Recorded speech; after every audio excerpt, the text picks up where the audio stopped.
Jeff Ado Irwin. This is Lunacy, where we discern the sacred from the insane and admit that whether we like it or not, we are all profoundly affected by the cycles of the moon. How?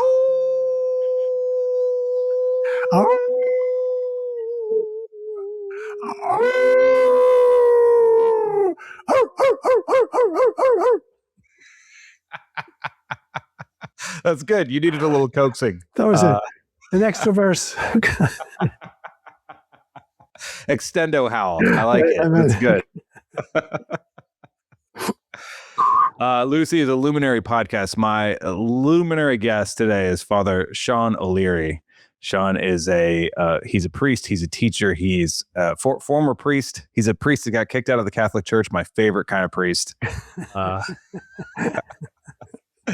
He's a mystic. He's a master, really, in my opinion. And I'm really excited to have him on the program. He's somebody who knows so much about spirituality and God, and has had his own personal connections with God for so many years, and has really taught in a really good way. And it's just such a privilege and honor to have you on the program. Thanks for being here.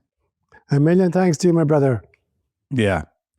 So the first thing we're going to do is have a little accent contest. You know, to see who has the most authentic accent, right? Well, you got an Irish accent from Northern Ireland right now. You're talking Belfast. Is it Belfast? It could be a little. It could be a little. I could be going a little bit into Scotland. You know what I mean? You could go to Scotland. You have to roll. I'm just trying to make sure. Because I feel like, I'm more authentic than you, because, I rode a unicorn to school every day and got drunk with leprechauns and had hangover breakfast with them. Are you wearing a kilt? I do have a kilt, actually. Good. I'm not wearing it. Well, you don't even know if I'm wearing it right now. I could be wearing it fully right now. You heard about the English lady who asked the Scotsman, "Can you tell me what's worn under the kilt?" And he said, "Nothing is worn, ma'am. Everything is in perfect working order." Yeah, that's good. I actually wore a kilt to my wedding, if you'd like to know. Brilliant. I don't have a wedding picture handy, but if I did, I'd show you. Good. Brilliant. So the Scots roll their R's a lot more than we do in Ireland. Well, then maybe perhaps it's more of an Irish accent than I haven't been rolling my R's very much when I do it. Good. But people seem to think that it's real when I talk like this, especially when I'm wearing my kilt, It's excellent. Excellent. Now you got to develop a Cork accent. You have to say to me, "How are you doing, boy?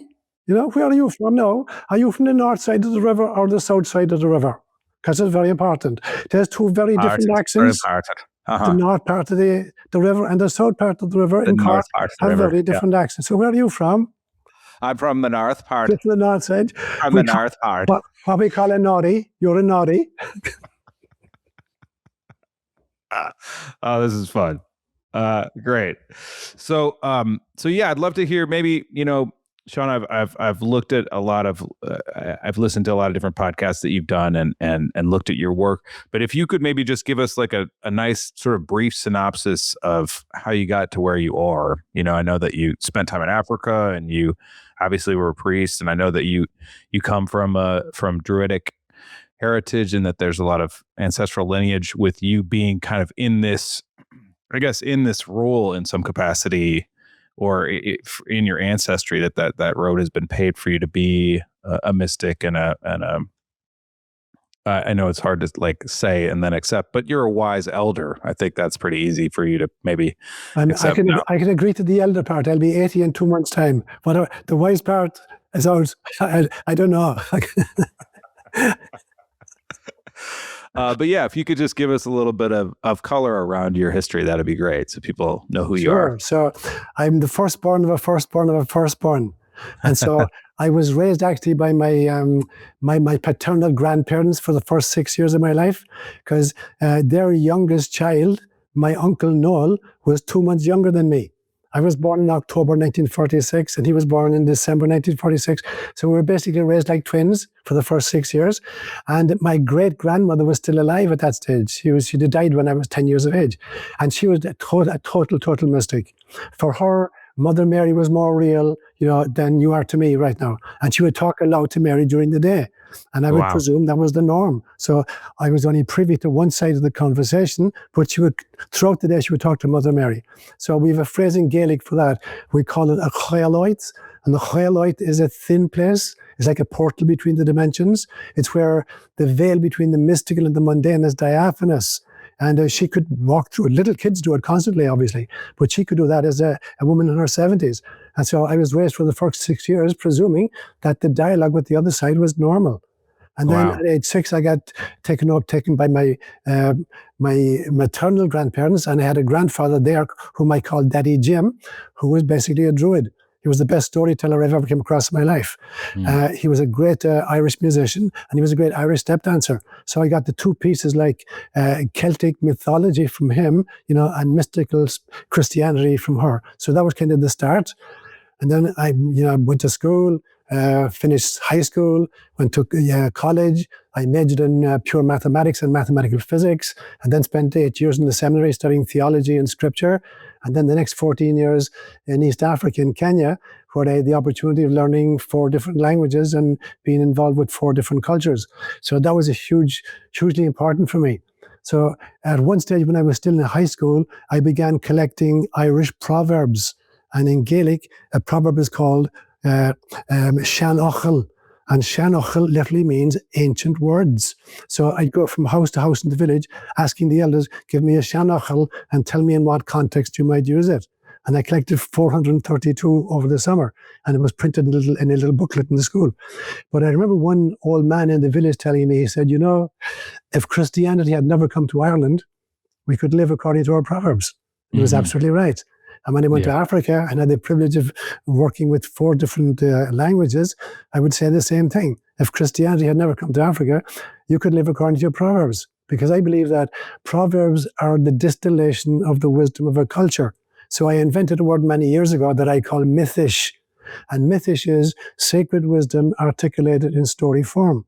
Because the only way you can trade real deep wisdom is through stories, our parable, our myth, our dance, or art form. You can't do it through philosophy or through theology or through science, because there's a very big difference for me between wisdom and knowledge. Knowledge is simply data which are generated by the sensorium and processed by the physical brain, whereas wisdom is data that are generated by the soul and processed by the heart. So it gives it access to a totally different reality. And for me, somehow mythish or myth or stories, they hold that ability. And so as you listen to a story, you can listen to it one of 3 different mindsets. If you kind of listen to it literally, you'll just smirk at the stupidity of this kind of mishigas. If you listen symbolically, you'll smile at the profundity of it. But if you listen to it mystically, you'll become awake. And so that's what Jesus was doing when he's talking to his audiences. He's using these stories and he's watching his audience. Who's taking this literally? Who's getting it symbolically? And who's getting it mystically? So that becomes really, really important. And that the journey into spirituality is kind of the awakening of the wisdom rather than the reliance on the knowledge. Yeah, that's brilliant. It's funny. I often think how pissed off Jesus would be if he was alive to see like all these cultures that got squashed in the name of Jesus Christ, who said, my church is under a rock. It's like, what a bunch of nonsense. If he hadn't the perspicacity to rise from the dead, he'd be turning in his grave.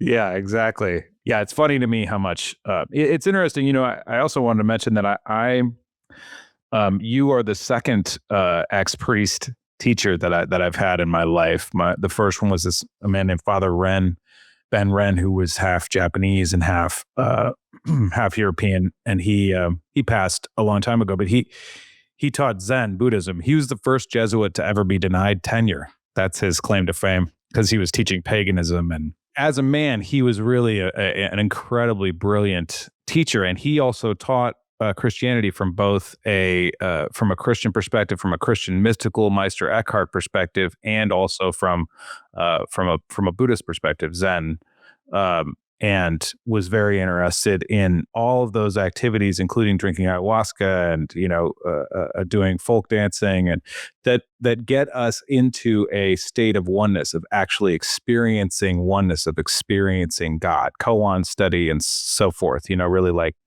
getting your mind to shatter its dualistic thinking for at least 5 seconds, so that you can see paradox and God. And it's clear also that you come from I feel like you guys, would be, when you get up, when you cross over, you and Ren are going to have a big fat party, and I'm Dude. going to want to come. Yeah. Yeah, he's ready. But I'd love to talk about that, because your history, you got, as I understand it, you got kicked out of the Catholic Church for advocating for female priests and for talking about reincarnation. Yep. In your sermons. They kicked you out, and of course, at one point, reincarnation was actually freely talked about in Christianity, and then it was banned in whatever 500 or something after. Yeah.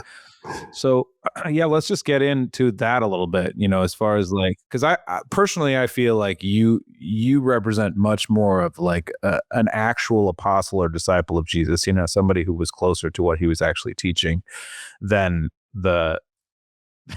Well, then the Michigas that we've been being fed for long. Yeah, brilliant. I love it. So there's kind of three different kind of fonts that feed into my own fascination with reincarnation. And the first one is, I lived among the peoples I lived with in Kenya. The Kalenjin peoples had a belief in reincarnation, but it was a very different kind of a notion. So when a baby was born in these tribes, you get three different names. The first name had to do with the circumstances of the birth. So if I ask a child, can you go down and go, what is your name? And the child says to me, can you go down and Kibet? It means I was born during the day. If he tells me my name is Kipchirchir, it means there was a lot of problems when he was born. If he was called Kimngeno, it meant that he was born when the goats were coming back from the Salt Lake. So you could tell precisely the circumstances of the child's birth, by the first name. The second name was called Gainetab Musarek, which means the porridge name. And it was a special name that only the mother could use of the child. And even when the child was an adult, only she was allowed to use that. And if she wanted to calm him down, you would get a warrior coming back from like a cattle raid, and he's all fired up and gone crazy. And she'd pronounce the porridge name over him, and he just calmed down. It was like a drug. That was the second name.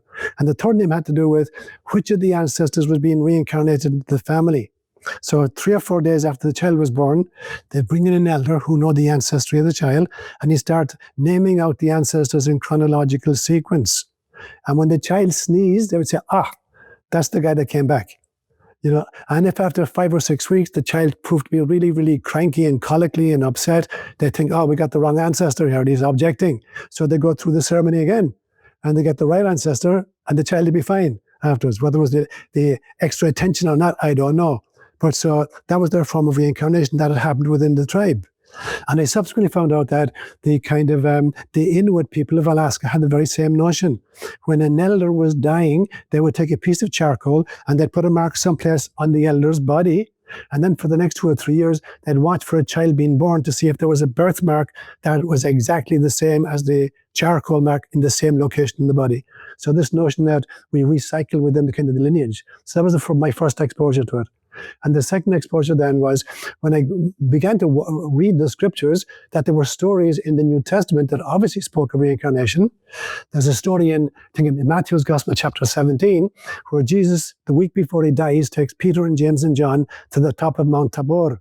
And he has a transfiguration experience. His body becomes literally basic, just light, and his face shining. Jesus' body becomes light. Yeah, just it's a light body, basically. Wow. The same as the Buddhist notion of the light body. The Buddhists have this notion that some great gurus, they sit down, they meditate, and they dissolve into light, and all you find is their teeth and their clothes that's left. So the idea that, and we're built of biophotons, literally. If you could release the light hidden in a single human body, you could light up a baseball stadium at 1 million watts for 3.5 hours. That's what we're built. We're built of light. And so this light emanates from him, but he has an encounter with Moses and Elijah. Now, Moses is a kind of the Hebrew scriptures are divided into 3 parts: the law, the prophets, and the writings. Moses represents the law, Elijah represents the prophet, and then you have other books like Job representing the writing, dealing with kind of existential issues. And so Jesus in conversation with Moses and Elijah. And at the end, as they're coming down the mountain, the disciples say to Jesus, why does the Bible say that before the Mashiach arrives, that Elijah has to come back? And Jesus says, he's already come back. And they didn't recognize him. And then that adds in parentheses, here he was talking about John the Baptist. And so for Jesus, John the Baptist was the reincarnation of Elijah. And then there's a great story in John's Gospel about maybe chapter 9, where the disciples are leaving the city of Jericho. And as they're coming out, there's a blind beggar sitting at the gates. And this man has been born blind. And the disciples say to Jesus, whose fault is it that he was born blind? Was it his own sin or the sin of his parents? Now, that's an ignorant question. How could somebody be born blind for their own sins unless there were a previous incarnation? And this is kind of karma for the previous one. So again, you don't have to dig very deeply to understand that, even Jesus is teaching reincarnation. And then the third part for me was when I came to the States to study, I did a session with Stan Groff. Oh, yeah. Yeah, really. And it was a session in which people were expected to re-experience their own birth process. So we divided it into pairs. And in the morning, one person would be the sitter, and there'd be kind of very, very evocative music, and the room is completely dark, and you have like a birth canal of pillows, and you're lying between them. And the idea was that you get to experience your own birth, because Groff believed that depending on how difficult the birth was, there'd be a corresponding adult neurotic behavior. And so there were 23 of us in the class. 22 of them had experiences of their own birth. When it came to me, my experience was being a young Tibetan woman giving birth to her firstborn child. And it was so real and so painful, I had literally pains in my thighs for a week afterwards. So they're the key pieces I put together. So for me, I am totally convinced that reincarnation is a system. It doesn't make any sense to me that, a little baby born, dies after 2 or 3 weeks, hasn't been baptized yet. He can't get to heaven, because he didn't commit any sin, but he was born with the original sin. And so he's living in limbo. And every so often, an angel comes down and changes his diapers and feeds him a bottle. But then he can't get to heaven, because he's got stained with original sin. The mishogas of this kind of craziness is just ridiculous. So what for me is reincarnation solves so many problems. It really understand what karma is about. Karma is not, being punished in subsequent incarnations for crap I did in previous ones, but rather karma is the mission I signed up for, the lesson I wanted to learn in a lifetime. And so karma is like waking up and saying, oh my God, I was born in exactly the right time, in exactly the right circumstances to learn the lesson I've come here to learn. And you can't be prejudiced if you believe in reincarnation. Because no matter who I'm prejudiced against now in this particular configuration, I was in all the other configurations, and was I prejudiced then from there to me? So prejudice dissolves when you realize I've been in all those places, and I'll continue to be in different kind of articulations of the soul until I learn to be loving in all circumstances. And then, I've qualified. I don't need to come back anymore. Nice. Yeah, that's really so much richness there. I also have always believed in reincarnation. Like, it's the only thing that makes sense to me in terms of like, if this is school and we're here to learn, how could you even possibly remotely learn everything that there is to learn in this life? There's just no way. That and for me karmically, I'm so fortunate. There's been hardship in my life. It hasn't been all, roses and whatnot, but like, I'm really, really lucky. And I'm really like, I have a great voice. Songs come to me all the time, and it's like, they come through me, and it's like, my wife's like, I don't know how you do that. And I'm like, well, I don't either. But there's a recognition that I must have done some serious things right in my last couple of lives to get to this point where I'm able to live the way that I live, and also like have these conversations, that are about us enlightening each other and enlightening the world. This notion of reincarnation that you speak of, if you really think about, I love this idea, this thought experiment of thinking I have to go through every single life that has ever been lived. Yes. I have to experience every single life that has, and if I have to experience every single life that has ever been lived, I better be careful about the choices that I make. Absolutely. I better be aware. I better come from love, because, and I think that's something that gets lost in sort of some of the psychopathic nature of humanity and how people are, which, I'd like to kind of get into that a little bit. It's it's interesting to me how much, when I think about the history of Christianity, it's like, okay, Jesus lived, he was this enlightened master. Then, he was murdered. There's now a story that maybe he survived that and moved up to Ireland and taught for a while afterwards, which I like that idea. Yeah. I'm interested. But then the Romans took his teaching and used it to manipulate and create this vast empire to control the world, and really just bastardized it and used it in such a terrible way in terms of the Crusades and all of the domination that has occurred, all the people that have been killed in the name of Jesus. It's just like, come on, Jesus would not kill anybody. That was his whole point: love thy enemy. And yet you have this system that has stolen his teachings and manipulated it and created false intermediaries to God when he didn't see any of that, And I just wonder, especially from your perspective as someone who served as a priest, a Catholic priest under that, I guess, regime, what do you make of the history of Christianity from where it came from and where it is now? Because obviously there's a lot more open teaching around. I mean, we're having this conversation and no one is going to shoot us for it, which is great. There's nowhere for them to kick us out of. Like, what do you make of the perversion of those teachings in order for people to be in control and propagate greed? Yeah, so you're making some brilliant points there, Jeff. So let me kind of take them in sequence. So the first one, when you think about, I think that, there's an infinite number of timelines. And when nature is faced with a choice between A and B, a significant choice between A and B, it chooses both. And having chosen A, if there's now a bifurcation point between C and D, it chooses both. So we're constantly spinning off infinite possibilities of life. And in order to experience life, we need to look at all those kinds of tributaries. And so I believe, that, as you said, that we've kind of experimented and experienced very different kinds of timelines. So it's a little bit like, if you think, for instance, the play, Shakespeare's play Hamlet, and you look at the last 300 years since he died, how many thousands of different actors have played the role of Hamlet?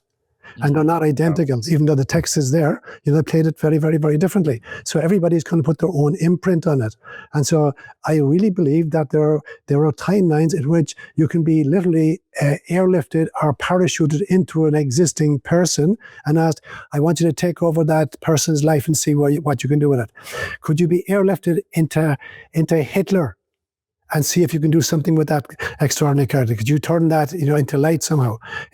I think that again and again and again, we get opportunities to be parachuted into other kind of historical characters, to spin off a different timeline and say, if this character were being played by a different soul, what would it look like eventually? So I agree with you there, that we get the opportunity to play many, many different roles in many different guises, and even take over existing historical characters and see what kind of a history we could spin off by playing that role.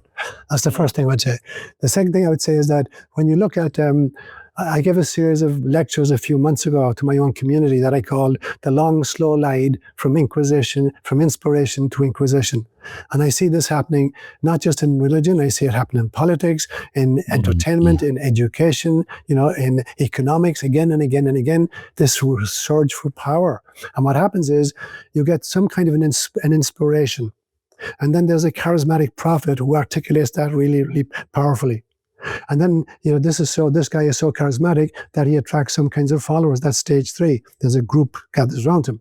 Stage 4, almost inevitably, the guy's going to get whacked, thrown out of something, or killed in some way. Martin Luther King Jr. or Jesus Christ or whatever, or Mahatma Gandhi is going to get whacked. Stage 4. Even Buddha was actually whacked. Right. So stage 5 then is there's a kind of group now that gathers in his memory. That's stage 5. Stage 6 is some kind of a self-appointed oligarchy will appoint themselves to the top of that into a pyramid shape. Stage 7 is they now create orthodoxy. Here's what you have to believe in order to be one of us. And if you don't believe this, you're not one of us. And if we have the power, we'll cut your head off or burn you at the stake. So now you got Inquisition. And then comes some other great, prophet within that lineage that says, guys, that's not what this is about. That's not what the teacher was talking about. So you get a St. Francis in the 1200s, being born into a very corrupt Catholic church and saying, guys, this is not what Jesus was talking about. And he founds his own group of people. So we start the same thing over again. Within 300 years of Francis' death, the Franciscans are leading the Inquisition. they're tearing Christians limb from limb. So you got this cycle, this descent from inspiration to inquisition. Now, it becomes really important then, I believe, fortunately, that this is not just a vicious circle that goes round and round and round. I think it's more like a kind of, I call it an asymptotic spiral, that every time we revisit an issue, asymptotic. In mathematics, an asymptote is when a graph begins to rise really, really quickly and steeply. If you look at like hyperbolically? Yeah. So if you look at, say, a two-dimensional graph, there's the x-axis and the y-axis, and you're looking at the amount of change in time. So time is the one axis and change is the other. If change is constant, it's going to be just a straight line. You get the same improvement with the same period of time. It's going to be a straight line ascending. Sure. If the graph begins to go like this, it means that there's more and more change happening in shorter and shorter time periods. And so when you get to, when it's asymptotic, it's climbing vertically. So it means that there's infinite change in zero time. And then you get what's called a singularity in science. Now, I believe that we're on a journey of asymptotic singularity, that even though we're revisiting the same kinds of issues, we're beginning to respond to them more and more adroitly. And I think that's what the job of the current crop of souls who volunteer to be on planet Earth right now, it is to kind of to accelerate that process and to see if we can generate a kind of a singularity where we move from these kind of bloodthirsty creatures into love-filled souls on planet Earth. So I believe that's our function. Let's go. Yeah, let's go for it. Yeah. So I have a question for you, which is, Ren, speaking of Ren, Father Ren one of his favorite things that he would say is, power corrupts, absolute power corrupts absolutely. Yes. So he's quoting a guy called Lord Acton. Lord Acton was an English earl who lived at the time of Vatican I. And he was a very dedicated Catholic, even though Catholicism was kind of outlawed in England at the time. And it was at this stage that Pope Pius IX was trying to declare himself infallible. So it took 1,871 years for the Pope to figure out he was infallible. What kind of infallibility is that? And it was Lord Acton who made that famous statement. He was dead against this, and he said, power corrupts, and absolute power corrupts absolutely. If you assign infallibility to anybody, it's going to be more and more corrupt. So, and he's absolutely right. Yeah. Okay. That's what that meant. That's good. Thanks. I always wondered what he meant by that. I was like, does that mean that God is corrupt? I don't totally get it. No, it's not. It's if you say that you're God, then you're going to go for the full-on corruption. I have lots of Christian friends. I have lots of Catholic friends. I have a very good friend who's very active in the Jesuits, and I love this man. And I love the Jesuits, generally speaking, and Christians are the most generous people on earth. So there's something to be said about it. It's just this notion that we have to go through somebody else to get to God, and the way that sin is interpreted that I think causes problems for people. It's a lot better than it was. They're not going around murdering people, and still there could be some more understanding of what Jesus meant when he said, I said you were gods, that we're co-creators of reality. And so, given all of that, and that, that is one of my favorite quotes from Jesus is, I said you were gods. This notion that he's acknowledging that each and every individual is God, and we are co-creating our reality, whether that's just with the story that we're telling ourselves, which I know you talk a lot about in your work, and is something that I tell. I volunteer with Big Brothers Big Sisters, and I always tell my little brother, I'm like, my story matters most. You need to learn that. My story matters most. The story that you're telling yourself about your reality and what's going on is the most important story. Is that story empowering, or is it fear-based and pulling you down?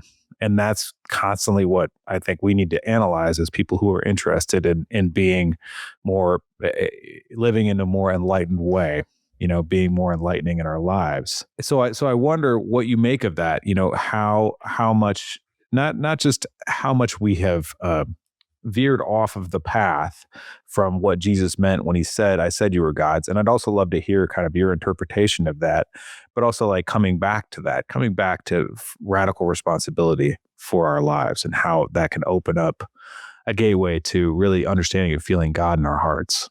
Brilliant stuff. I love it, Jeff. And so A few years ago, I was really sick for 5 or 6 days. I had really, really bad fever. And when I was in Kenya, I got malaria at least once a year, sometimes twice a year. And I would get these really, really high fevers. And then I'd have these extraordinary visionary experiences. So every time I got really sick, and particularly with a high fever, I'd have these visionary experiences. And so about 4 or 5 years ago, I was really, really sick for a week-long period, and I had the following visions. I had this vision where initially there is only God. But if there is only God, then no relationships are possible. There's nothing with which to relate. And if no relationships are possible, you can't generate any experiences. And if there are no experiences, then there's no possibility of evolution. And so God, in her loneliness, began to sing lullabies to herself. A little bit like the notion in Australia among the Aborigines that it was the ancestors who sang reality into being. And so literally God crooned reality into being and created what the Kabbalah will call netzotzim. Netzotzim are sparks of the divine. So we call them souls, so the sparks of the divine. So God generates these sparks of the divine, which are bite-sized pieces of herself. Now they're like holographic fractals. And a hologram is an entity that contains the totality of itself in every one of its component parts. And a fractal is a pattern that repeats at an infinite number of scales. And so God is generating these holographic fractals of self, and we call them souls. And, and he's delighted, and these souls are delighted that they now have the experience of being literally God stuff. And then after some time, God said, can we do something even more creative? And we got together, and what we decided to do was, instead of just watching this extraordinary, let's create a cosmos that we can look at. Let's create galaxies and star systems and planets and whatever. And we did. And we're in awe of what we just created. And then after some period of time, God says, can we do something even more fun?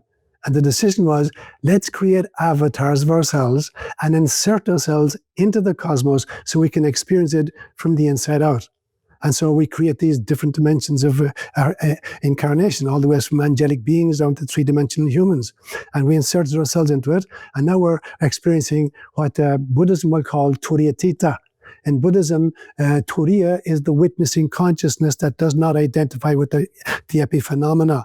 But Turiyatita is the ability to both be in a witnessing position and at the same time, to participate in it. It's what, cultural anthropology will call participant observer, that you're both a participant of, what's happening, a participant in what's happening, and an observer of what's happening. So that's where we are. That we're participant observers, we're Turiyatita in a world, in order to generate experiences for God. And so ultimately, there is only God. Everything that exists is only God in drag, basically. Right. When you read in John's Gospel, when John says in this beautiful passage, he says, in the beginning was the Word, the Logos, and the Word was with God, and the Word was God. All things were created by him, and without him was made nothing that was made. And then the Word became flesh and dwelt among us. Now, most Christians think that only happened once, 2,000 years ago in Nazareth, that the Word became flesh and dwelt among us. I say it happens with the birth of every living creature, that everything that exists, not just even human beings, every bunny rabbit, every oak tree is the Word of God made flesh. The only difference between us is the level of self-awareness we bring to the reality of our own existence. Our work has a very different sense of self-awareness than a bunny rabbit has, or a human being has, or a mystic has. So only the level of awareness changes. And then ultimately, I really believe that, my definition of Christ consciousness is that Christ consciousness is a permanent awareness of the inner divinity of all beings. It's to be able to offer namaste, not just to another human being, but to an oak tree or a bunny rabbit, and say, the God in me recognizes and honors the God in you, that we're just different articulations. It's God having fun. It's God in drag. Beautiful. I love it. I love God as a drag queen. I always thought that was the case. I always thought, I was like, God, it shouldn't be a cross up there. It should be a drag queen, and whatever a drag king looks like. I don't know. Opposite. Let's switch it up. That's great. It's so interesting that the notion of being that both the participant and the observer at the same time, or the participant and the witness at the same time. So it's so much about like, how do I embrace that? Be more conscious of that witness mind. See the mask, which is. It's so challenging to see it's like you can't see your own eyelids, it's that level of challenge to see your own persona as you're expressing it, so much of the work that we do, like in our ayahuasca church and Zen, is about embracing the witness mind, Yep. to be in a place where you can see 1 second before you actually react, so that you don't be a dick, Yep. so that you don't hurt the ones that you love from your own wounding matrix. And the more in witness that I can be, the more enlightening of a life I can lead.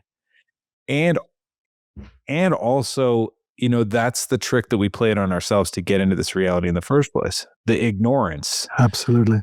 Ignorance it's ironically, it's a gift, even though you can look at other people and be like, that person's being ignorant and they're slaughtering people, that they ought not be doing that. But that's the gift. That's the game that we gave ourselves. So yeah, this notion of embracing the witness as much as possible as a means of like living a more enlightened life, as you pointed to earlier, where we're really spreading love and in love with each other and in love with life, and coming from a custodial place rather than an extractive place. Right. Brilliant. So let me kind of build on that a little bit, Jeff. So in these visions that I had, as we're volunteering for incarnation, we can volunteer for various different levels, 10-dimensional beings who are kind of angelic, so the seraphim or the cherubim or stuff like that, all the way down to 3D density that we experience here. And that the bravest souls of all are the ones that volunteer for 3D. I had a really powerful session several years ago with a friend of mine who was also a clinical psychologist. It was called Life Between Lives, Michael Newton's work. Have you come across that? I've heard the name. Yeah. Michael Newton was a hypnotherapist who he used to do age regression to put people back into earlier parts of their lives to explain present difficulties. And he accidentally miscalculated somebody's age. And he hypnotized them and put them back to a time actually before they were born. He didn't realize he was doing that. And this person started reporting what Buddhism will call the bardo state, the life between lives. So he developed a whole technique called life between lives. And I did that in 2016 with this good friend of mine, a 4-hour session where he hypnotized me, and I put it's on record, and had an experience of the end of my last incarnation, which was as a young Russian soldier being killed on the front lines, trying to liberate a concentration camp of women and children, and literally dying, being shot, as I was attempting to do it. And then what happened subsequently, before I reincarnated as Sean. But in that experience, realizing that when I have this extraordinary encounter with Christ in the middle of the bardo, and one of the things he said to me, I had just been kicked out of the Catholic Church, he said, remember this, your soul is much more ancient than any human institution of which you may become a member. Really important. That we have this eternity of being.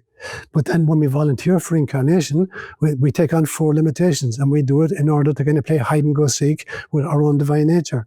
And the first one is I have to trade my cosmic being for this tiny little kind of 150-pound spacesuit that I now inhabit.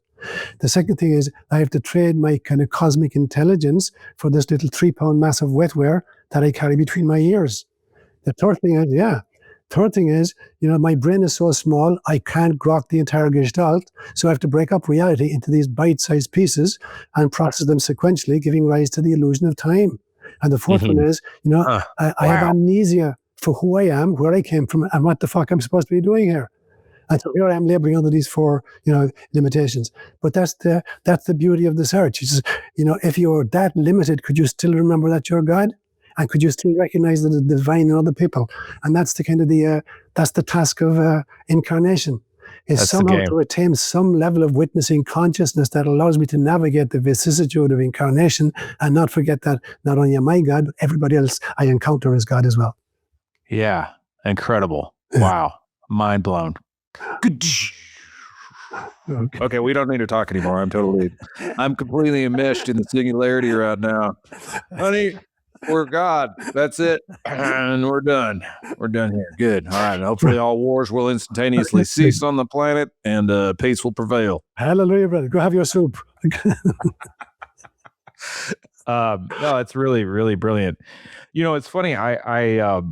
We're just coming out of this portal with Susie. So we could talk about this a little bit. I feel like it's pertinent and so for people who are listening, my wife Christine's sister Susie was battling cancer for 6 years, and she wanted to come visit us, as her like bucket list thing.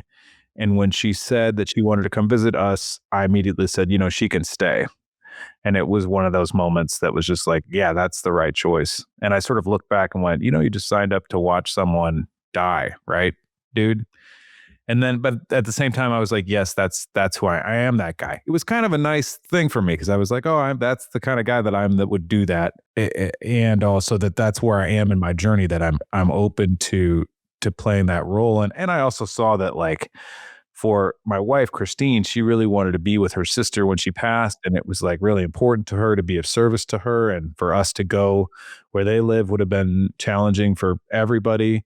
And her husband really needed a break from the caregiving that he had been giving. And, it was an opportunity for me to really be of service in a way and in our home. And then her out there, one of their brothers came from Switzerland with his wife. And it was just like to be able to create a loving environment for them was really important and a huge act of service.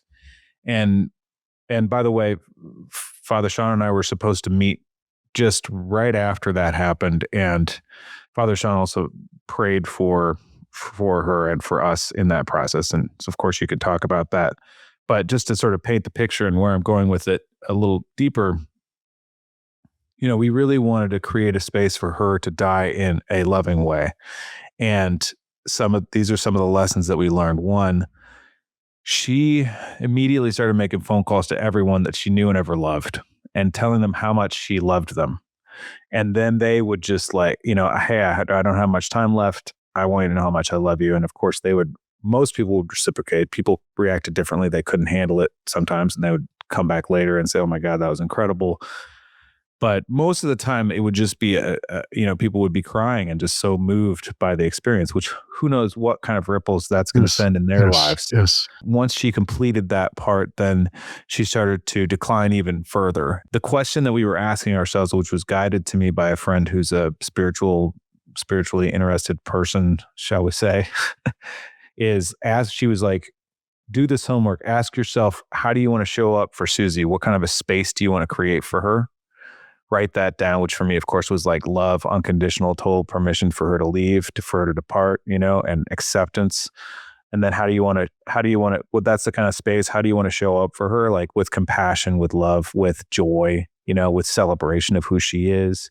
How are you going to show up for the other people around? How are you going to show up for your wife, Christine? Okay. Also with love and support and understanding, as the layers of worst reveal themselves, how are you going to show up for those layers?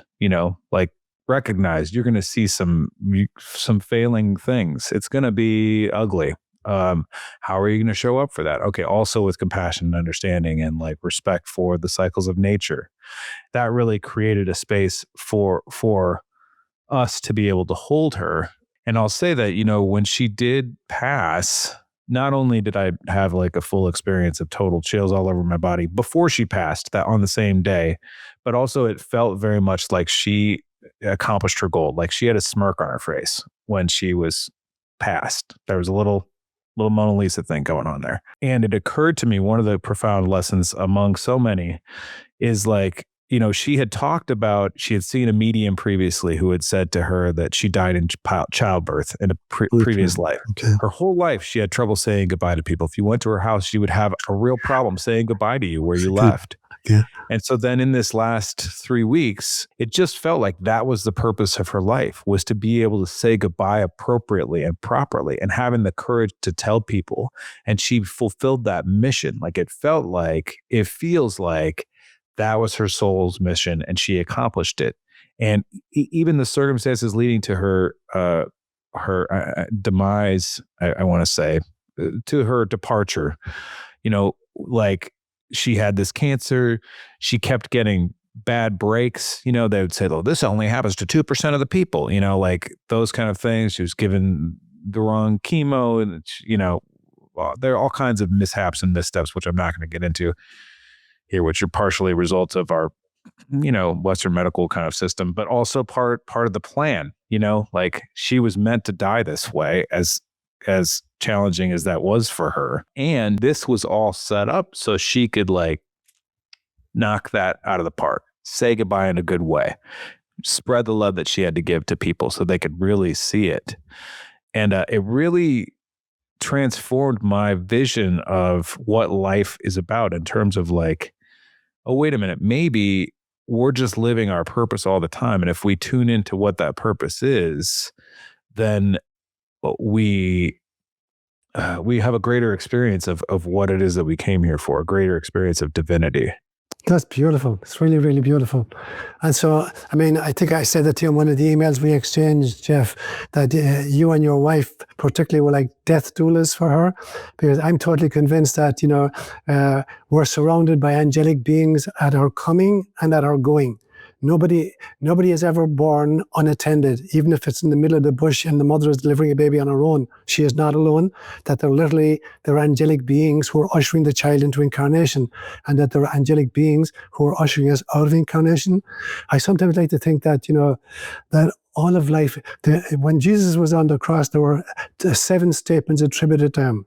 And the very first one is, my God, why have you abandoned me? And the last one was, Father, into your hands I commend my spirit. Now, I think that incarnation is sandwiched between those two realizations.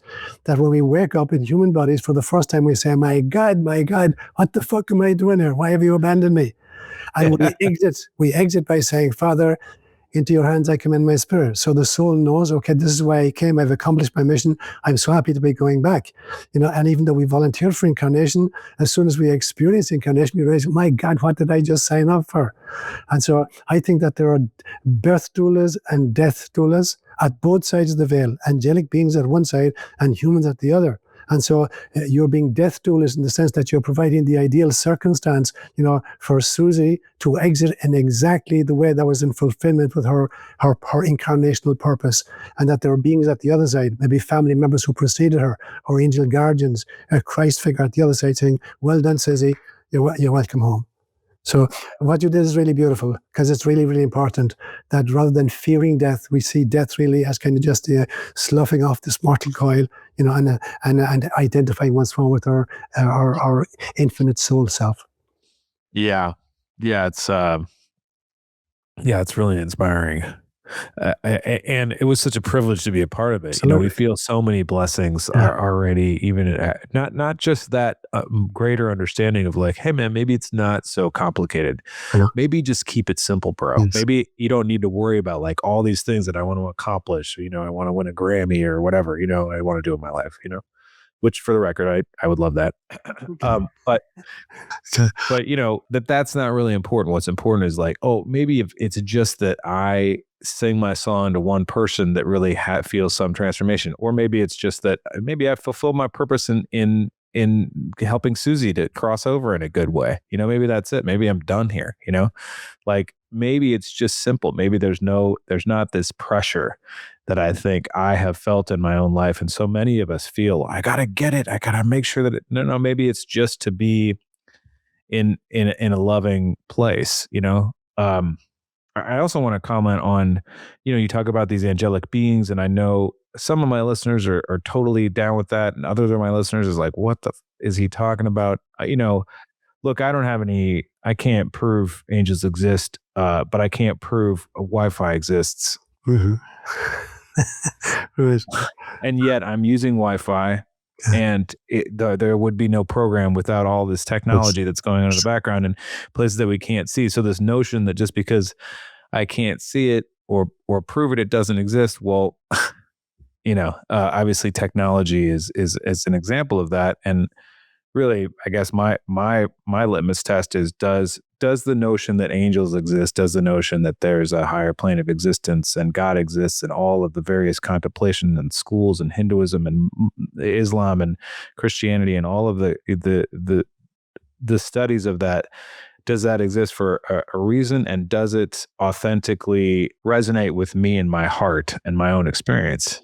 And then if the answer to those questions is yes, that's great. And I also have an idea of like, what difference does it really make? If I believe my believing in angels enhances my life and my existence and improves the quality with which I respond to you and other people, and I get to the other side and I'm like, oh, that was all bullshit. The lights just went out and we're done. I don't care. because I lived a greater quality of life. I chose a belief, or I chose a gnosis, that allowed me to experience life in a higher way, and have a better effect on other people around me, and myself.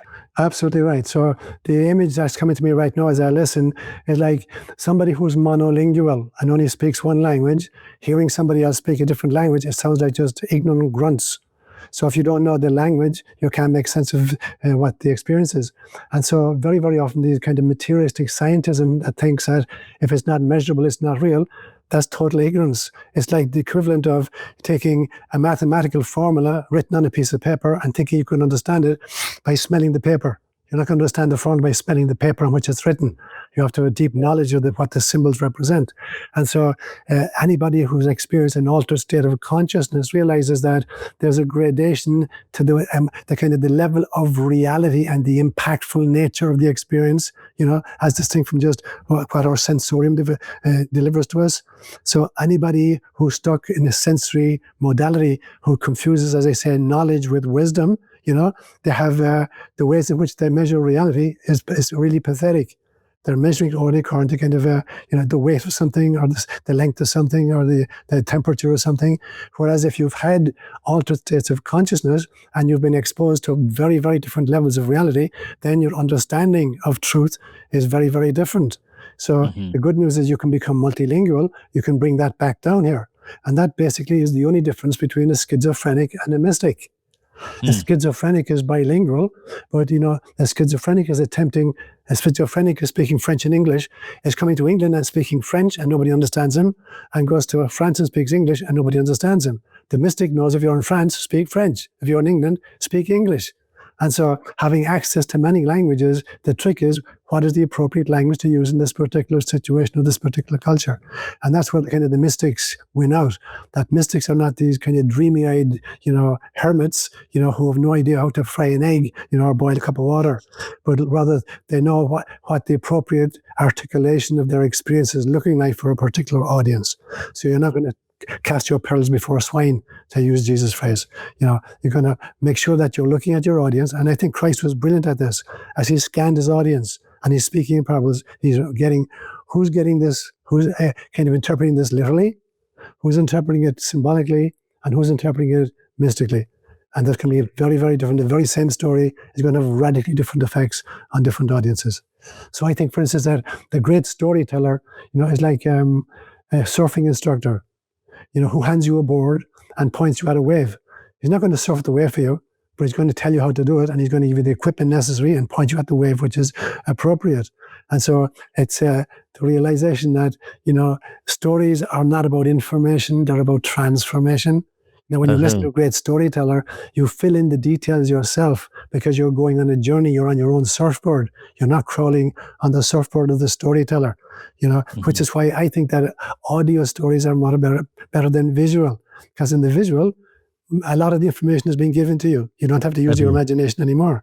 And again, I differentiate between imagination and fantasy.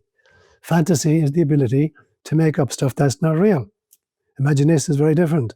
Imagination is the ability to volitionally shift my state of consciousness, enter into different dimensions and realities, interact with entities and energies resident there, learn from them, and then come back and cross-fertilize it with my waking knowledge. And so imagination is the most important faculty of a real scientist, or a prophet, or a child, or an artist. That's what they're drawing from. Or you as a musician, that's what you're drawing from. Yeah, no question. Einstein wouldn't have been able to figure out all the things that he was able to figure out. He was also a very spiritual man without being able to think beyond the problem, being able to go beyond the problem or go into those other dimensionals, those other perspectives to access those. And even, obviously he's a scientist, so that there's something about that. And quantum physics keeps pointing us more and more to the reality of God in so many different ways. I think so much of what you're saying is so important. Also, that the realization that everything is story, that it's all a story. Absolutely. That everything that everything that we experience is story. All we do is create stories. And the recognition that I can co-create, I am capable of also writing the play, or at least writing the play that wants to be written through me in a good way. Seeing beyond that there's anything else, that everything that I've experienced, I've survived, and the lessons that I've had to learn, either I've learned them or I'm learning them, but I recognize my authority in creating this reality and learning the lessons that I'm here to learn. I said you were gods, that I am part of God, I feel like that has so much, that notion, that radical responsibility has so much liberty to offer people if we are willing to embrace it. Yeah, brilliant. And to add on to that, Jeff, I believe that, souls make what I call preconception contracts, that groups of souls migrate from incarnation to incarnation with each other. They play different roles, like a Shakespearean troupe that this year puts on Hamlet and next year puts on Macbeth and next year A Midsummer's Night Dream. It's the same group of people, but they're playing totally different roles in different plays, and that we come here, as a Shakespearean troupe, or soul pod. And we may change relationships, like the father could be a kind of a brother in the next incarnation. But that it is improv theater. I had a client one time in my psychology practice who was a professional actor, and he specialized in improv theater. And he said there are 2 rules to improv. The first rule is you can't reject any line that your partner gives you on stage. I can't say to you, Jeff, that's a dumb question or a dumb remark. I can't respond to that. The whole thing's going to fall in his face. And the second rule is you must play to your partner's strengths. You know what he's really good at. Feed him lines that make him look good. And if he's feeding you lines that make you look good, the play's going to really take off. If I'm going to downgrade you by offering you really difficult stuff, the whole play's going to fall, and I'm going to fall with it. And so I think that the difference is there's no script. We come in here. I believe we know the previous life histories of every single person we're going to encounter. But we don't have a plot, and we don't have a script. We have a life circumstance into which we parachute, and now we're going to have to respond spontaneously to that, and then react to the responses of everybody else. There's 8 billion of us on the planet right now. Every one of us is affecting everybody else. We're dropping pebbles into the pond, and no matter how irregular the perimeter of the pond is, the ripples reach the edge and then come back and interact with previous ones. And so, while we're here to learn how to be loving in all circumstances, but there's no predetermined plot that I've got total free will. I can choose to say yes or to say no. And that's the big difference between maybe a rock and a human being. A rock, is going to respond biochemically to the insults of the environment, rain or snow or, wind or whatever it is. Human beings have the ability to make choices.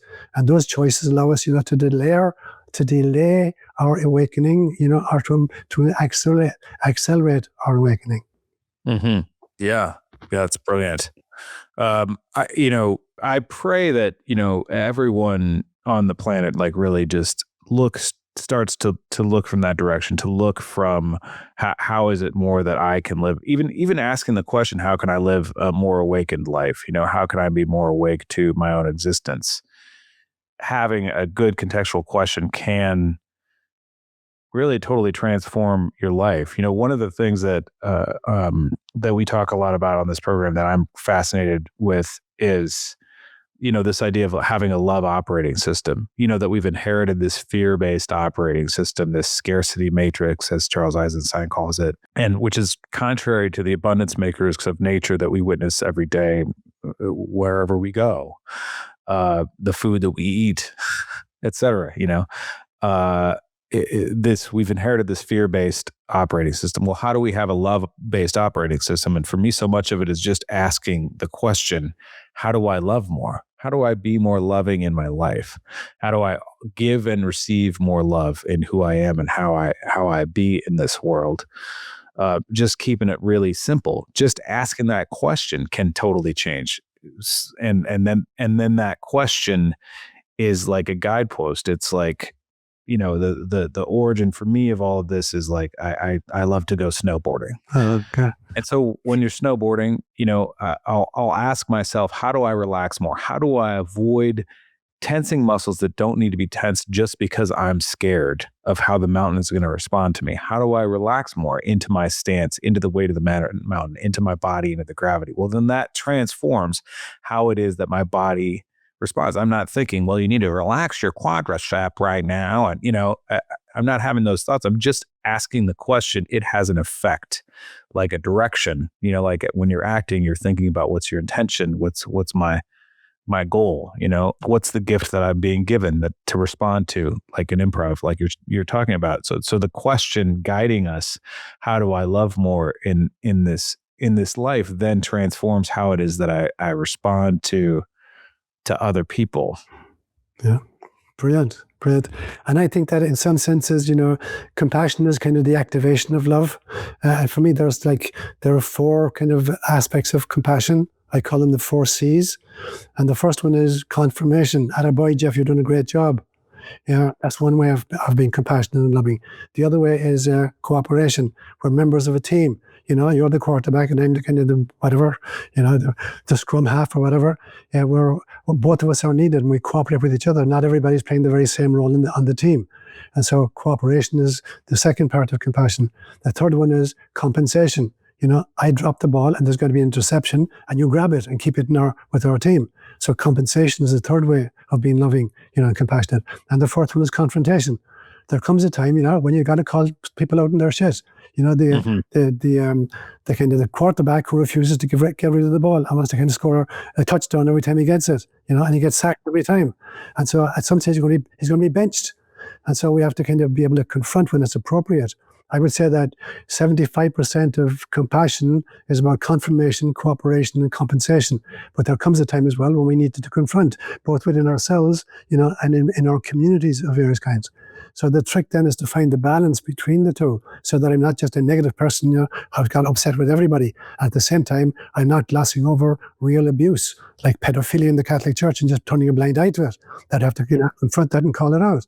So for me, that's kind of the balance I think about between confirmation, cooperation, compensation, and confrontation.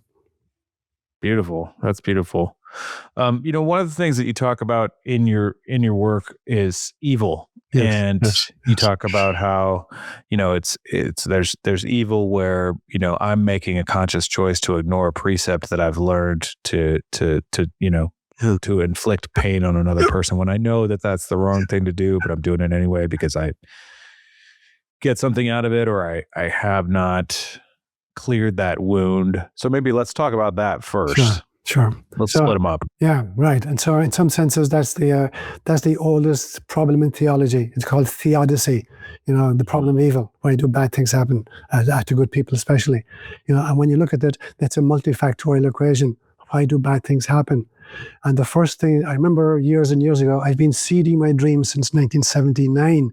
So before I go to sleep at night, I'll pose a question to my higher self or my angel guardian or God, or whatever, and say, give me input on this. And I asked for a distinction. I wanted to distinguish between sin and evil.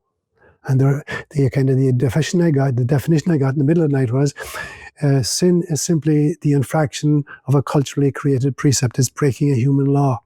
Evil is a cosmic conspiracy using human intermediaries to separate souls from source. So in this system in which we created a cosmos and we became avatars within the system, once free will was introduced into the equation, now we're on a spectrum from absolute narcissism, where it's all about me and what I can get, to kind of the Mother Teresa of the world. It's all about recognizing the Christ in an abandoned child. And so we make these choices of free will, and that determines what our actions are going to be like.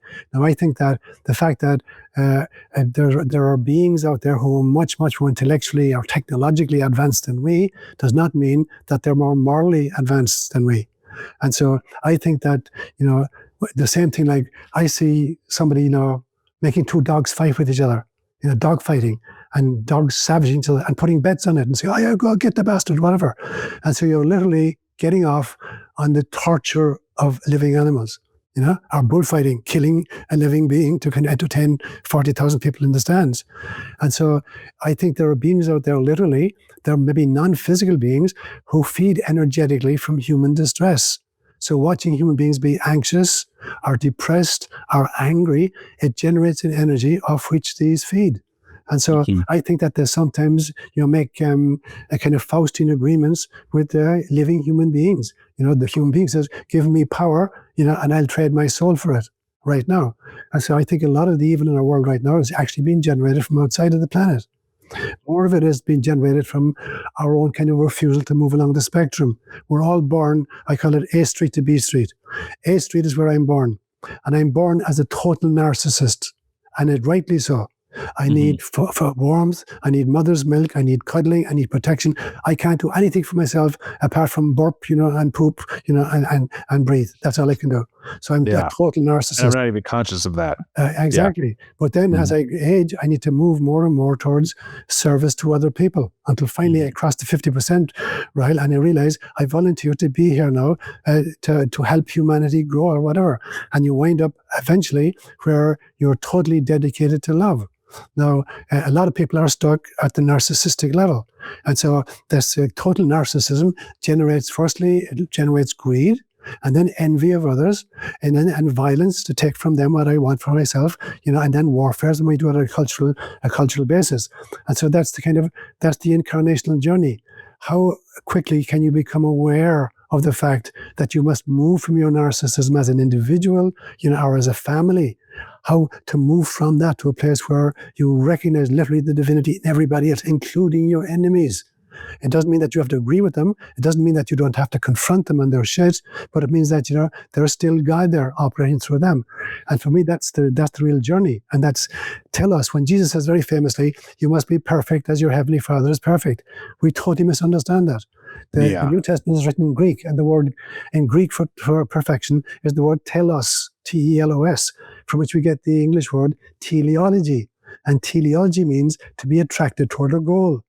And so when Christ says you must be perfect, what he's saying is perfection is the radical commitment to the mission for which I volunteered. It has nothing got to do with a stainless steel sinlessness. It's got everything to do with, being in alignment with the mission for which I volunteered. And that's what perfection is. No matter how many times I fall, I pick myself up and I'm going to try again. Yes. Yeah.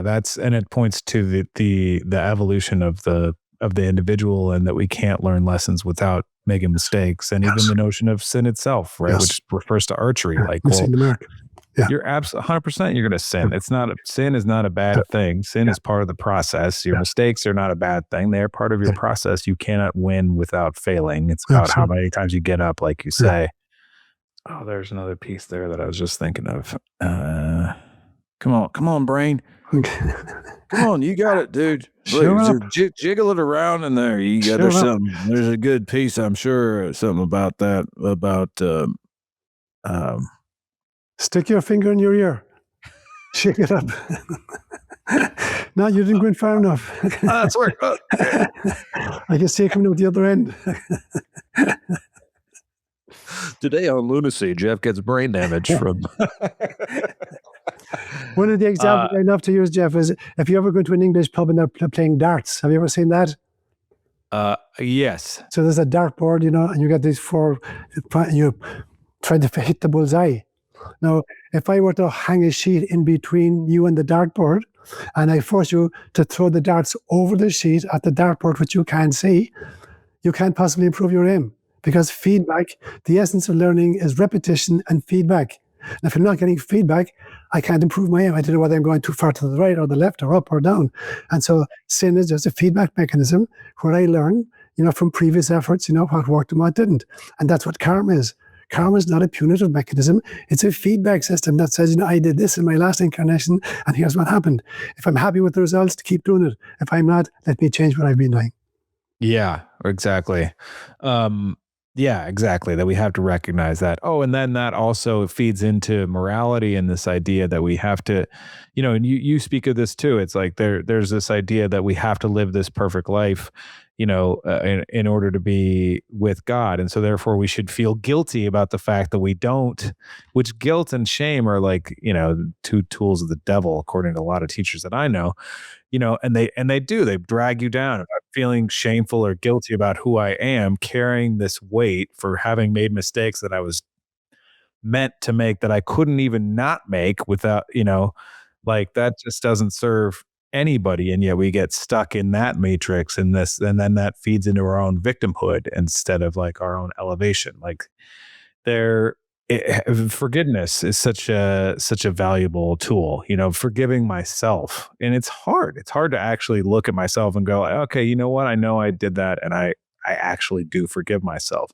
But it's really critical to any sort of elevation. Yeah. So that's fascinating, because as a kid growing up, I learned the Our Father in Gaelic and then in English. And then I went to Kenya and I learned it in Swahili. And that was the first time I really understood it. That line particularly, where in English we say, forgive us our sins as we forgive those who sin against us. The little English word as is totally inadequate. Here's what it sounds like in Swahili. Utusamehe makosa yetu kama vile tunavyowasamehe na wale wanaotukosea. If I translate that literally as, forgive us our sins in exactly the same fashion that we forgive those who sin against us. Wow. Exactly. Because it's, forgiveness is a two-way valve. To the extent that I close my heart and refuse to forgive others, I'm closing my heart to receiving forgiveness. So the example I would use with the women in the marketplaces, they had something called a debe, which was a petrol can, which was about a foot by foot bottom and about 8 inches tall. And they would use it for measuring grain and measuring potatoes when they were selling them. They'd cut the top off, and they were using, it was called a debe. And so when they were measuring grain, they'd fill the debe up with grain. And there would literally be like a little pyramid at the very top. If you put another grain on it, it would collapse. And that's how they sold the grain.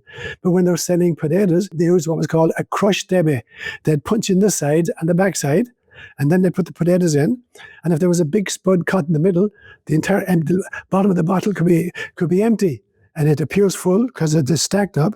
And you could see there's a huge big vacuum underneath it. And I would say to them, if your sister comes to you and she asks for forgiveness, make sure you don't give her a crushed debe. And then go to God and ask for a debe full of forgiveness, and you expect God to kind of give you an overflowing version. God is only going to use the same debe that you're using. So if you're using a crushed debe to forgive others, God can only use a crushed debe to give it to you. It's not that he's punishing you, saying that's the debe you've been using, so I'm going to use the same debe. So forgiveness then is the realization that you reap what you sow. You reap what you sow, precisely. You can only experience the level of forgiveness that you're offering to other people. Yeah, brilliant. That's brilliant. Now, I do have some questions about these entities or other energies that feed on our negative emotions. I think that that also it also falls a little bit into, well, I can't really prove that. And yet I have had sense, and personally I've had what I would consider to be real experience of those entities in an entheogenic setting on ayahuasca. I've had experience of those spirits. But even like spiritism, for instance, talks about different forms of spirits, like mocking spirits and sabotaging spirits. And mocking spirits because they're basically just telling you, you suck, you're an idiot, you're stupid, and to get rid of them, all you need to do is say, you suck, you're an idiot, you're stupid. And then they go running for the hills. But so often we feel those, and we're constantly in that. I mean, I know I personally have had a lot of experience with, just in daily life, thinking that, oh, you suck, or you made a mistake. And so then you get this idea that there's something wrong with me. I suck. And that keeps repeating over and over again. But I can't prove that those spirits exist other than I've had that kind of experience. And yet it does feel as though that is the disgusting fuel with which they feed themselves.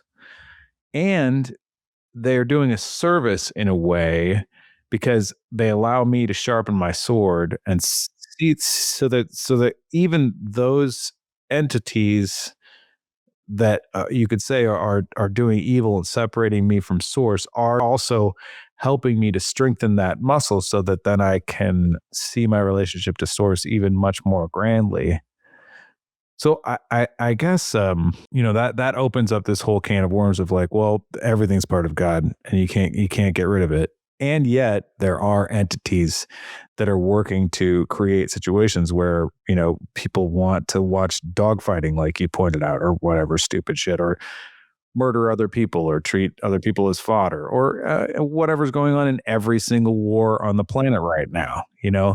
That there are entities that are feeding on the emotional byproduct of all of the pain and suffering that creates for individuals. So I guess my question is around, like, how do we recognize those forces, and and how do we combat them, or what do we do about them, and how seriously do we take it? Brilliant. Awesome. So I make a very important distinction again between truth and fact. I think something can be true but not factual, and something can be factual and not true.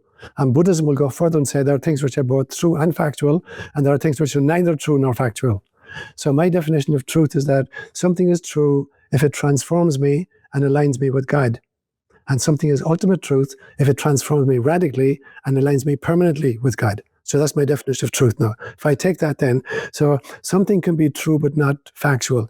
So when Jesus tells the story of the Good Samaritan, where a guy is going down from Jerusalem to Jericho, and he's robbed and left for dead on the side of the road. And a priest is going down, a Jewish priest sees a fellow Jew, ignores him, because if he touches a dead body, he can't go back into the temple. Some hours later, a Levite goes down, who are the temple sacristans or temple police. He sees a fellow Jew, he won't touch it, and he goes by. And then a Samaritan comes down, who are deadly enemies of the Jews. He sees this Jewish man, picks him up, pours wine in to cauterize his wounds, takes him to Jericho, checks into a little hotel there, and says to the innkeeper, look after this man. I'm going on a journey for a few days. I'll pick up the tab when I come back. Now, if you're listening to Jesus tell that story, he's telling it in response to a question which was, who is my neighbor? That was his response, that story. Now, if you think, there's something fishy about that story, I'm going to check that out. And you're a reporter for the Jerusalem Post, and you go over to the temple and you knock at the door, and the high priest comes out, and you tell him, did this really happen? Did one of you guys go down to Jericho in the last few weeks and such and such? And he says, let me just check. And he goes, guys, listen up. Anybody in Jericho for the last few weeks? No? Never happened. And then you go over to the Levites, the same thing. And you come back to Jesus and say, that was a crock. It never happened. Now, the thing is, it may not have been factual. It may have been a made-up story. But people who understood the message, who is my neighbor, they understand that my neighbor is anybody who needs me, who's in trouble. That's my neighbor, not just the guy who votes the same way that I vote or lives the next door to me. So it was radically transformative, and therefore, in my definition, it was true, but it may not have been factual. Then you get a story which is factual but not true. Whatever the Dow Jones is today, that's a fact. Am I radically transformed now because I know what the number is? Absolutely not. So it's not true, but it's factual. For Buddhism, there's the notion that something can be true and factual at the same time. And my favorite example is, I only saw one Super Bowl in my life. I've never owned a television in my life. I was at a friend's house watching the 2017 Super Bowl, where Tom Brady's group team was down 28-3 in the third quarter, and he came back and he won 31-28. Now, that's both factual and true. It's factual because it happened, and it's true because it's absolutely inspirational, that anybody can pull victory out of defeat. And then the fourth Buddhist notion is something which is neither true nor factual. For example, if I said to you that Jesus fed 5,000 people in the desert with food that he ordered from McDonald's, that's not factual or true. So we have to look at the definition in between truth and fact. So when I look at this, then I say to myself is, what are the experiences that transform me? And whether or not I can prove to you that they happened. If you have a plant medicine experience and it's radically transformative, and somebody says to you, you can't prove it to me. That was an internal kind of vision that you had. So you can't prove to me it exists. There's a huge difference between historical verifiability and inspirational spirituality. What's really true is that which inspires us and transforms us. Whether or not it can be historically verified, as far as I'm concerned, is totally beside the point. Who gives a shit? Yeah, who gives a shit? Beautiful. That's beautiful. So then the second question is, if as you say, there are entities that may be more technologically advanced than us that are out there, off-planet aliens or whatever, or beings in different dimensions that are feeding on our negative emotions, and separating us from source and convincing us that we're separate from source and believing that lie so that somehow we can serve their interests.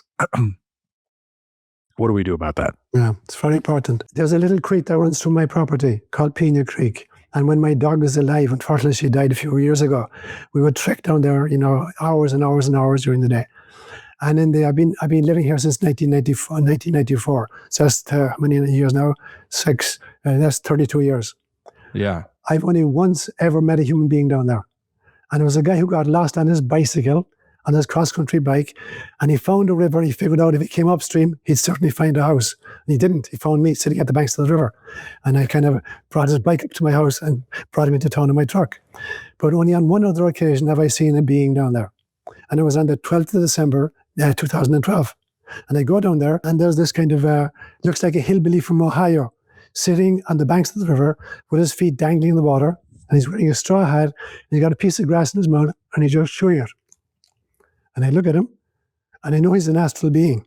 I know he's not a physical being. So I take off my shoes, I sit beside him, I dangle my feet in the water, I pluck a blade of grass, put it in my mouth, and I'm chewing. And in my mind, I think, I wonder if he's going to tell me a story. And he turned to me, mind to mind, and he says, yes, I will. And here's the story he told me. He said, I am a being from a very, very distant galaxy. And my job is to travel into different planets and to seed life. And we go back as a team, we fertilize it, we weed it, we genetically modify it, and we can tell precisely how every planet is going to evolve, from fauna to, from flora to fauna, etc. We can tell exactly how it's going to kind of move until we introduce free will into the equation.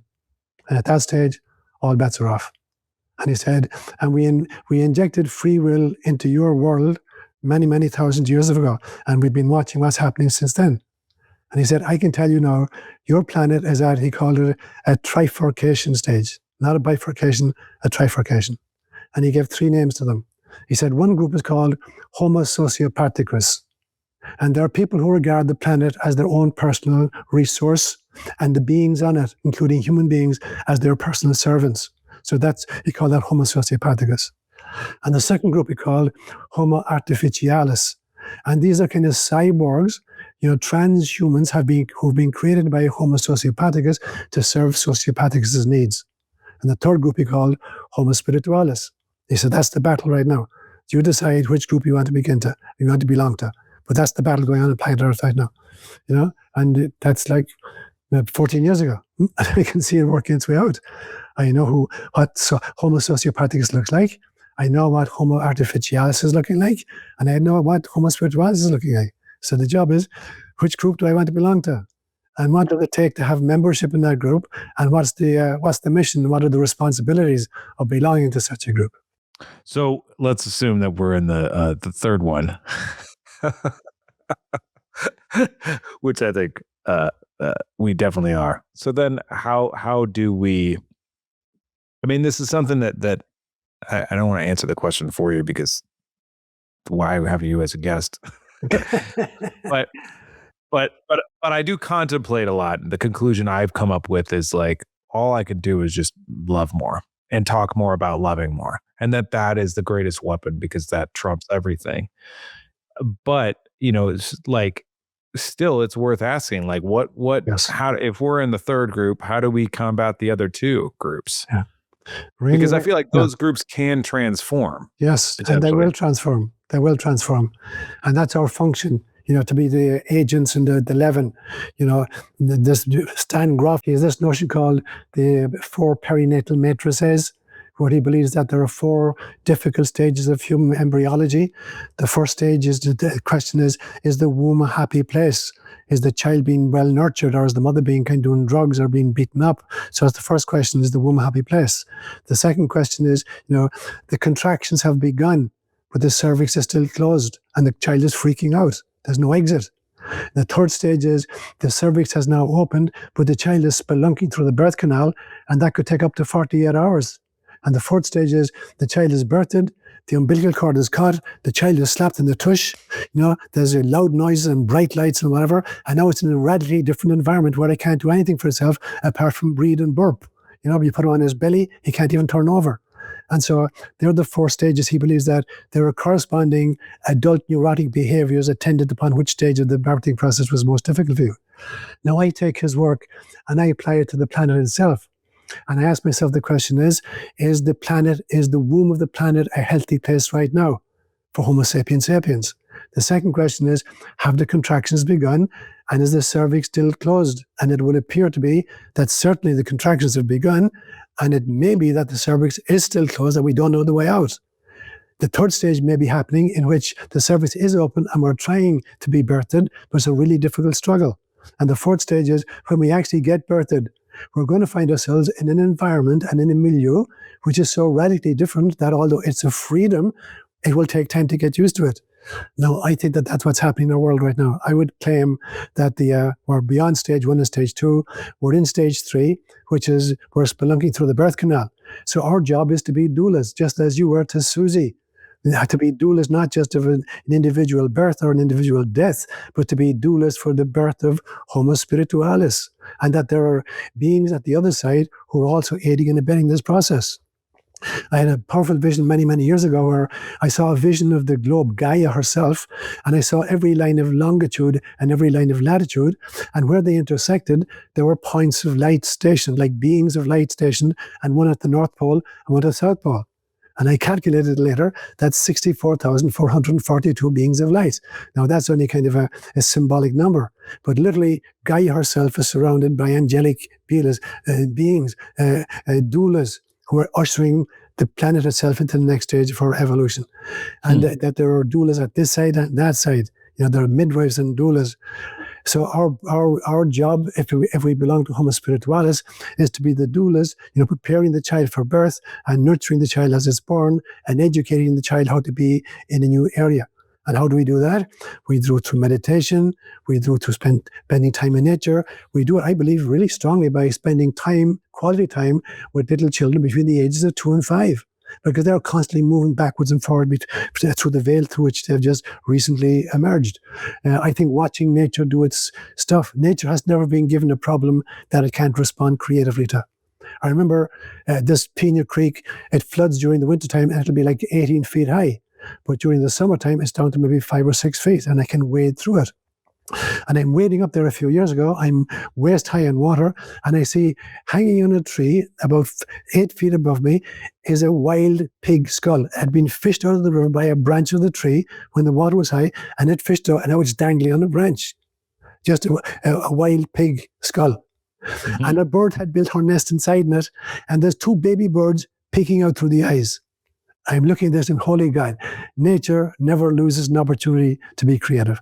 So spending time in nature is really important. Spending time with little children, spending time in meditation, plant medicine for somebody, Eucharist for me. I still say Mass on my own, even though I no longer have a community. And I'll sing during the Mass for myself because it puts me in an altered state of consciousness. It brings me into a totally different timeline. So different people have discovered, Zen Buddhism, meditation, spending time alone. Music can do it for people. Art can do it for people. Writing can do it for people. So some way in which I liberate the soul to express itself creatively rather than just depend upon my left brain to articulate it philosophically or theologically. Wow, that's great. Yeah, it's interesting. I think like because I have a warrior spirit for sure, and there are things that I will absolutely stand up for. There was a whole thing in my area. They were going to open this gold mine that would have caused all kinds of environmental devastation to my community, and I was like, over my dead body, are you going to open that thing? And I wrote a song about it and was very active in the community, did a bunch of podcast episodes, and we won. It was a great, in fact, the day that they delivered the verdict, the day that they said no to the mine, no to even the concept of it, the earth quaked. Wow. Literally in that moment, they delivered the verdict, there was an earthquake. Brilliant. Minor earthquake. Yeah. That's the only earthquake I've ever experienced up here was that one. Corroboration. Yeah, it was like God, the earth was like, good job, people. That's the way that we want it done. So there are things that I will fight for in my life, and I know how to defend myself, etc.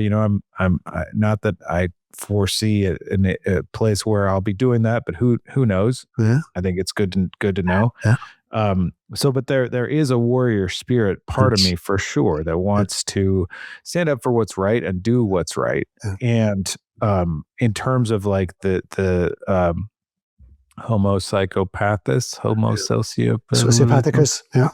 Sociopathicus, there's part of me that wants to combat that. But if I were to choose, say, violence or whatever, that would only feed into what they're doing.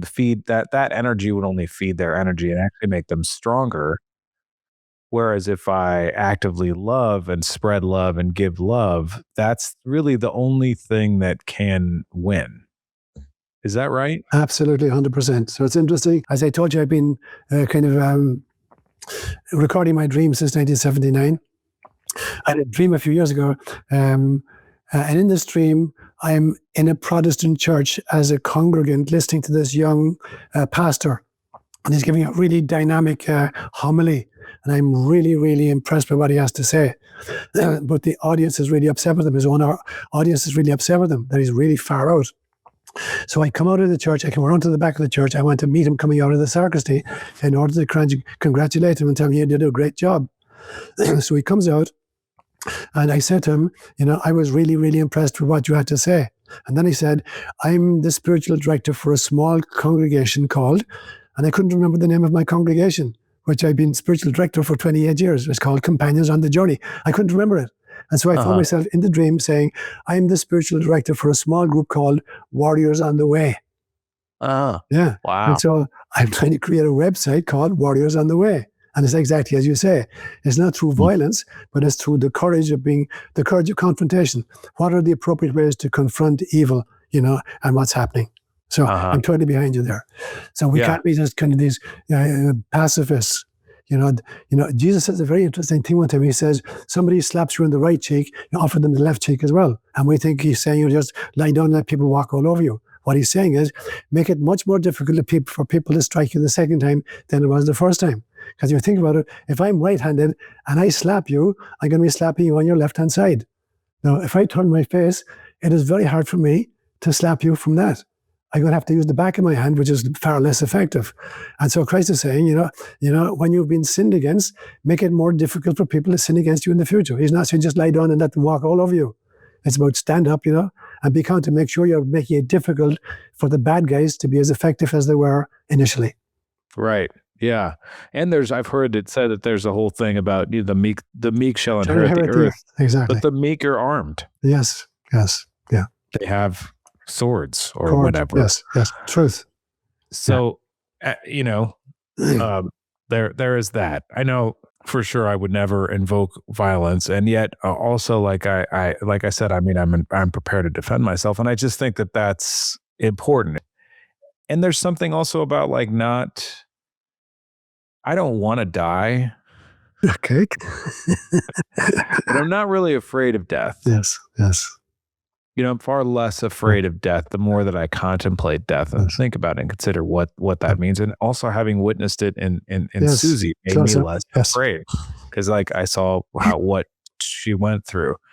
So then, and I also have faith that if I'm really standing for what I really honestly believe in my heart is right and is in love, then I will be protected and or able to protect myself.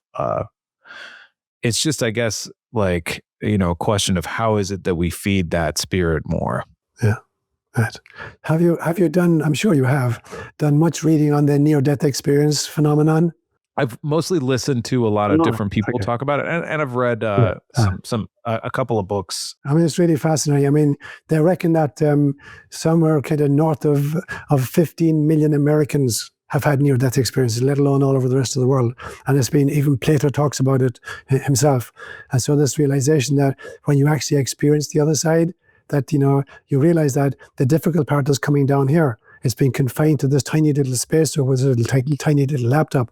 That's the difficult part, which is why I said at the beginning that all of incarnation is sandwiched between the statement at birth, my God, why have you forsaken me? I'm stuck in this little spacesuit.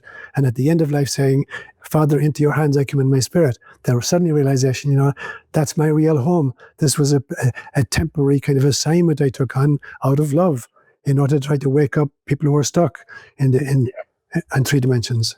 I've had one very visceral out-of-body experience, and it was during an ayahuasca ceremony, and I left my body and I left the planet.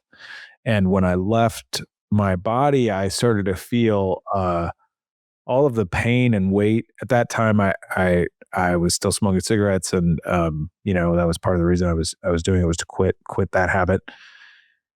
And I just felt all the pain that I had in my body just leave, and I felt free of that pain, and it was so beautiful, and I felt fully blissful. And I went to these the purple triangle people, those guys.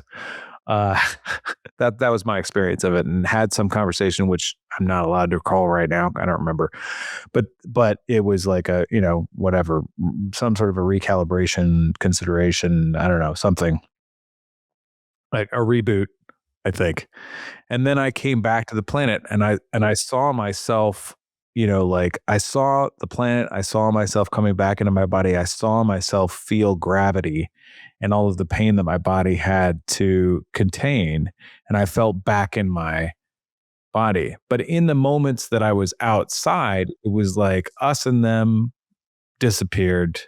It was all love and bliss and unity and a greater sense of purpose. And I also go back to Jesus. I think, a lot of people say this, and I would say it too. The most important thing he ever said is love thy enemy. That's a big distinction. Love thy enemy. How does one do that? That's the most radical act. If I can really find love for my enemy and express that love in a good way, like, hey, you're not allowed to tread on me, and yet I love you. I want you to know, like, I have compassion for you and your journey here. We're both breathing, trying to figure this shit out. We don't know really what to do, but I'm going to give you love. And also I think, it's time for you to take a different choice, make a different choice. I think that is the biggest way that we can combat evil and also, as you say, kind of act as doulas for the ascension of humanity into a more loving population of people. Absolutely. Mm-hmm. Yeah. Great. And so there's this great notion of the vesica pisces, that notion of two intersecting circles. There's where they intersect. It's almost like a vulva. It's kind of the birth canal of the next dimension, as far as I'm concerned. And so, in some senses, you've got the darkness and the light where they intersect. So you've got Ahrimanic consciousness and you've got Luciferic consciousness, and then the Vesica Pisces is the overlap. So the Luciferic impulse, Lucifer literally means the light carrier.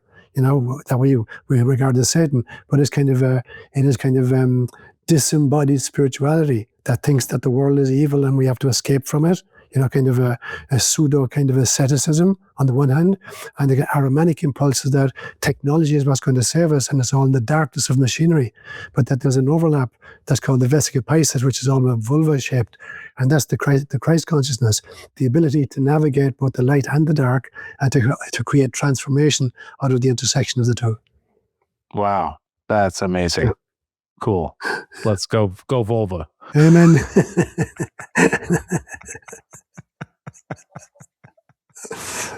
Woo, vulva. Yeah. Not to be mixed up with a Volvo. Okay. I mean, it's a very safe car. Okay. It is. Yeah. Beautiful. All right, Sean, I ask this of all my guests, and I'm going to ask you, for you, what is sacred and what is insane? What's sacred and what's insane? Yeah. Great question. So it's interesting, it got the word sacred and the word sacrifice in Latin is sacraficere, which means to make sacred. That's what a sacrifice is not giving up stuff for Lent, or doing something difficult. That's not what it means. It means to make something sacred. And so I love this, I think Christ celebrated Eucharist many, many times. It wasn't just at the Last Supper. And there's a formula. If you find these four phrases, you know you're in the presence of a Eucharistic encounter. And it is, he took, he blessed, he broke, and he distributed. He took means he accepted lovingly from Gaia. He didn't grab the resources. He took lovingly. That's the first stage. He blessed. It doesn't mean that he imparted a benediction on a previously inert substance. It's that he recognized the inherent sanctity of everything that is, that nature gives us. He broke, in other words, he created models of distribution to make sure that everybody gets their needs met. And then he distributed, he walked the talk. And so for me, that's what sacred is about. Sacred is about taking, blessing, breaking, and distributing. The insane is where we have this mindset, that there's limited resources, there's only a small pie, and if I don't take my share of it, somebody else is going to get my piece. So the insanity that thinks that a planet which is 4.6 billion years of age and has provided for billions and billions of species of life and provided for them will not be able to meet our needs in our times, so that I have to kind of grab the resources before somebody else gets it. That mindset, that's insanity. Mm-hmm. Yeah, the extractive mindset is total insanity. You got to get mine. And it's so silly when you consider it from a larger model of interconnection, because it's like, Doesn't make any sense. dude, what's Yeah. fine is, we're here to share. Yeah. All right. You know what I mean? So stop fucking hoarding it all, Yeah. you assholes. Yeah. Yeah. It's a self-fulfilling prophecy. The more I grab because I'm afraid of not having enough, the more I experience my lack. Yeah. No, it's exactly right. Yeah, it's very, very interesting. And I've known a lot of very rich people, and this is not like a knock on rich people, because it's not a knock on rich people, and there are some people who are just obsessed with wealth and how much stuff they can get, and that's going to solve all their problems, and it doesn't. It doesn't at all. And and there's also it's a for me it's a hungry ghost Yes. phenomenon, which I'm sure you're Yes. familiar with, but for those who aren't, it's like Slimer in Ghostbusters. Like, he's constantly eating and the food's dropping out of him. He doesn't actually take any of the nutrients. It's just the act of eating and feeling some sort of, like, maybe there's some kind of taste that you experience, but you're never actually nourished by it, because it's greed based, and it becomes its own self-fulfilling prophecy. distortion. Yeah. Yeah, exactly. It's its own distortion. So may the hungry ghosts of the world figure it out and stop. We need to exorcise them. Yeah, we need to exercise them. We really do. Yeah, really. And the exorcism, the way to exercise them is through love. Really recognizing love and even loving them for who they are and how they are. That's the gateway. Wow. So I just want to say I'm so what a privilege it is to have this discussion with you. I really appreciate you and your work. Thank you I just want to acknowledge you for, like, living a life dedicated to the illumination of yourself and all those around you, and giving blessings to people and paving the way, and really, empowering people to recognize our own divinity and our own wholeness and interconnection. A million thanks to you, Jeff. And please give a big hug to your wife and to Gary on their rights. Yeah. Yeah, I will do that. Okay. I will do that. Thank you so much. Namaste, my brother. If you want to support this first of all, we should talk about who had the better accent. So I'd like for you all to go ahead and send me a note on who you think is more authentically Irish. Obviously, it's me, riding my unicorn with my unicorn mug here, you can see, right? Clearly, I'm the real deal.